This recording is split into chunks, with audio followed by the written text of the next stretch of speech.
Hey guys, hope you're all doing well. So ఈ వీడియోలో మనం వర్క్ అమెండ్మెంట్ బిల్ 2025 గురించి డిస్కస్ చేద్దాం. ఇది ఆల్రెడీ న్యూస్ లో వినే ఉంటారు. So this video is not about supporting or criticizing any religious traditions underline the point. So వర్క్ అమెండ్మెంట్ బిల్ 2025 లో మేజర్ చేంజెస్ గవర్నమెంట్ ఏమేమి తీసుకొచ్చింది కేవలం అది మాత్రమే మనం డిస్కస్ చేస్తున్నాం. సో వర్క్ అనేది ఒక concept which is related to Islamic laws and traditions గురించి. రీసెంట్ గా ఈ వర్క్ అమెండ్మెంట్ బిల్ 2025 లోక్సభలో పాస్ చేయడం జరిగింది. ఇది లోక్సభలో ఎవరు ఇంట్రడ్యూస్ చేశారంటే ministry of minority affairs Kiran Rijiju గారు దీన్ని ఇంట్రడ్యూస్ చేశారు. ఈ బిల్ యొక్క మెయిన్ ఉద్దేశం ఏంటంటే to seek amend work act 1995. So work act 1995 ని అమెండ్ చేస్తూ ఈ బిల్ ని తీసుకొచ్చారనమాట. కొన్ని provisions like increasing transparency in the act, next addressing title disputes గురించి, ఇన్కార్పొరేటింగ్ జ్యుడిషియల్ ఓవర్సైట్స్. సో ఈ మార్పులు అనేవి తీసుకొచ్చారు. మనం డీటెయిల్ గా చూద్దాం. హవెవర్ క్రిటిసిజం అయితే ఖచ్చితంగా వస్తుంది ఏదైనా ఇంట్రడ్యూస్ చేసేటప్పుడు. దీనికి కూడా వచ్చింది like strong criticism from opposition parties and also Muslim bodies నుంచి. లైక్ ఎందుకంటే వాళ్ళు ఏమని క్లెయిమ్ చేస్తున్నారంటే it's like a threaten to the community and constitutional అటానమీకి and also like religious endowments కి ఇది ఒక థ్రెట్ లాగా ఉంది అని చెప్పి వాళ్ళు అపోజ్ చేస్తున్నారు. సో యా వక్ గురించి చూసుకుందాం. వక్ WAQF, this is an Arabic word.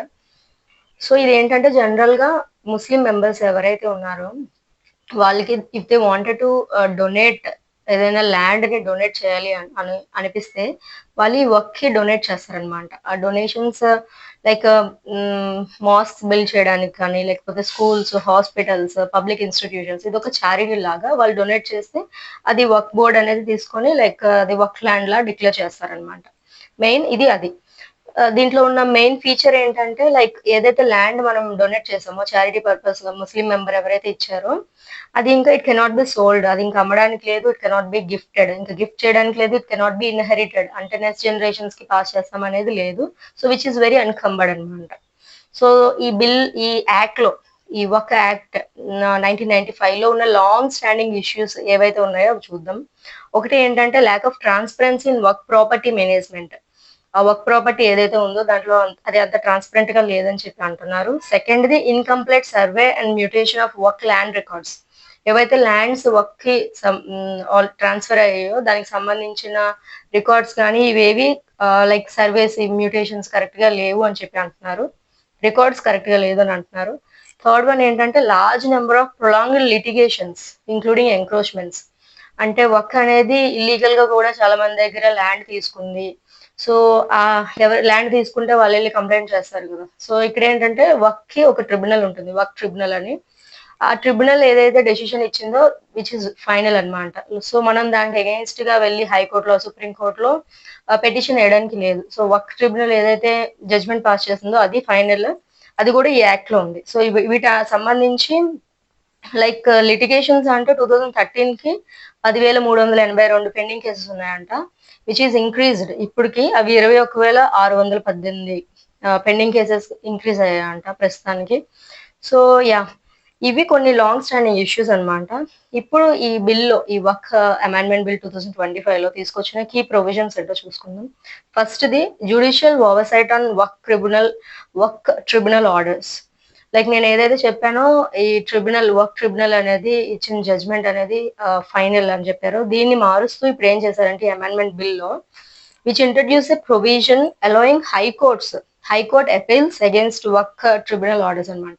So work tribunal ఒక లైక్ ఒక డెసిషన్ అనేది ఇచ్చింది డెసిషన్. సో ఎవరైతే పిటిషన్ వేసారో వాళ్ళకి నచ్చకపోతే they can appeal to high court అనమాట అగేన్స్ట్ వర్క్ ట్రిబ్యునల్. సో అది 90 days లో మనం హైకోర్టుకు వెళ్ళి అపీల్ చేసుకోవచ్చు. So this is one provision. And second one is empowering government officials in property disputes.